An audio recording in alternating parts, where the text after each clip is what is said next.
Бұл Scratch, ойын программалау ортасы. Ғаламшардың белгісі арқылы программаның тілін ауыстыруға болады. Мына батырмалар мәзір жолағы.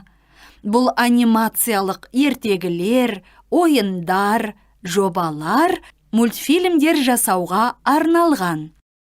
Мына мысық жобаның кейіпкері, ол спрайт деп аталады.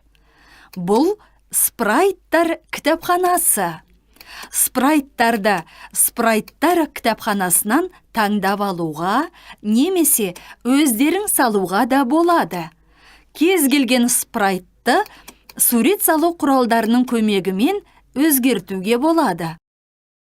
Жобаға спрайттардың біреуін, немесе бірнешеуін кірістіруге де болады.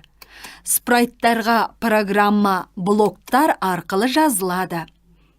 Бұл фондар кітапханасы. Жасалған жобаға қарай қажетті фонды таңдауға болады. Scratch программалау ортасында блоктардың қызметтері әр түрлі командадан құралады. Блоктар 10 түрлі топтамаларға бөлінген.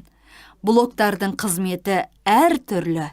Жазылған программа скрипт деп аталады. Сенде сабақ барысында Scratch ойын программалау ортасында қызықты жобалар жасайсың.